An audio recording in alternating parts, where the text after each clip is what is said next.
Hello basketball coaches and basketball players, my name is Alan from Al's Basketball Training, and today I'm going to give you some easy set plays that you can run for younger players on your team. Let's get down to the clipboard, let's check these out. Okay, so we're going up against man-to-man defenses in this video, and it's just quick, simple set plays. So first we're going to start with a horns offense. So if your team runs the horns offense, this play is for you. We're not always going to be running horns offenses throughout this video. I'm going to be switching it up. So if you're not using the horns offense, don't just click off this video. But anyways, starting off this first play, we're going to have player 4. He's going to be setting a screen for player 1. And meanwhile, player 5 is going to be setting a screen for player 2. What we're wanting to see from here is after these screens, player 1 is going to be using that screen. He could take that shot. That is an option. Player 4 is also going to be rolling towards the basket. And player 2 is going to be popping up towards the point. So one of a couple of things can happen from this play. Number 1, player 1 could take a shot. Number 2, player 4 may be open for a layup. Number 3, we could get player 2 open for a three-point shot. That is also another option. Or player 3 red may come down to protect the rim, in which case we may have now player 3 open for a three-point or even a mid-range shot. So there's so many different options off of this one single play. Now this next play is a low 1-4 offense.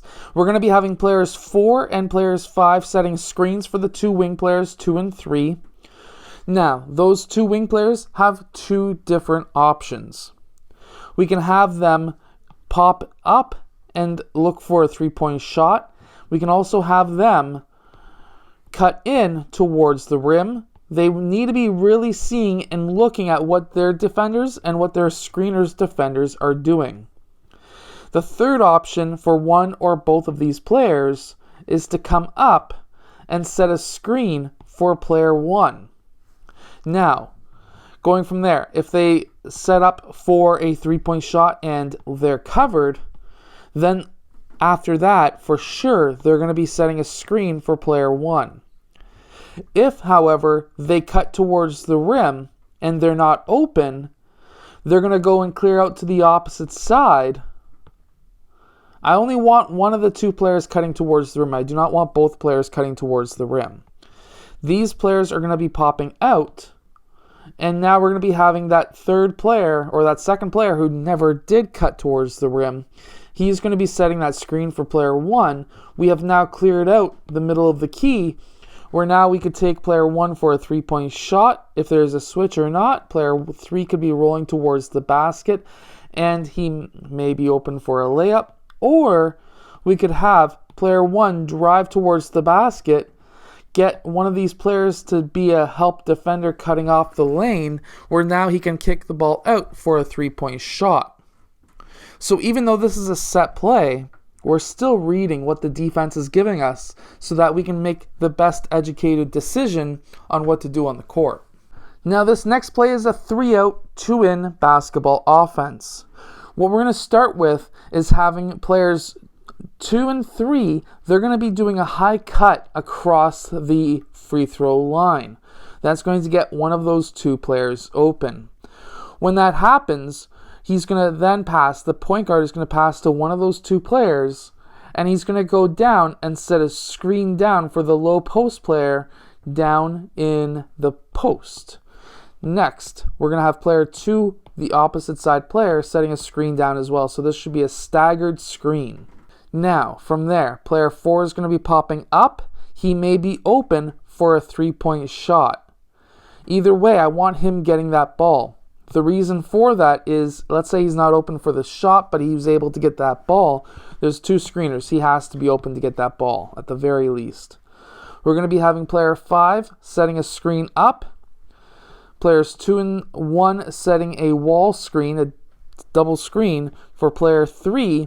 He's going to be cutting through. His man is either going to get caught on player 5 or players 1 and 2.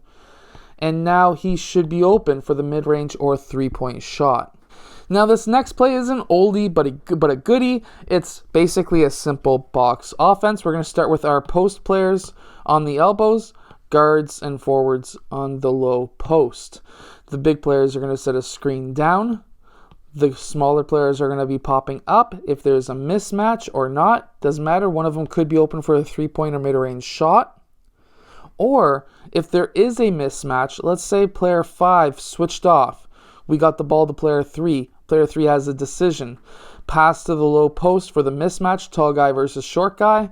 He clears out, and we can go from there. Or we can have player 5 clear out if there's no option down there, and player 3, who should be the quicker player, could take player 5 off the dribble towards the basket. There's a couple of different decisions to make there. Now, the same play can be ran as a 3-out, 2-in as well. So what I mean by a 3-out, 2-in being ran the same way, we have our taller players along the three-point line. We have our shorter players in the low post.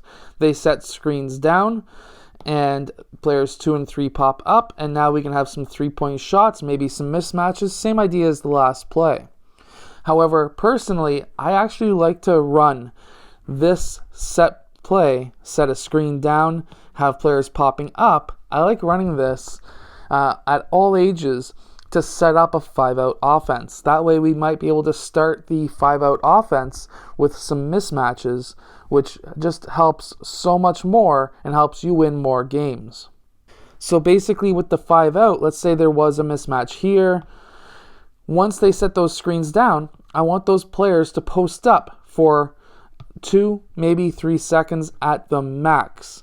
After that, I want them to clear out, and now we are setting up our 5-out motion offense. Pass, cut, or pass and screen 4, or pass and screen away. One of those 3 options is a 5-out. I personally like how that runs. Now, I hope that these plays help your team win more games. If they do, let us know in the comment section below. I would love to hear from you, and I will see you guys again later on today for the second video of the day.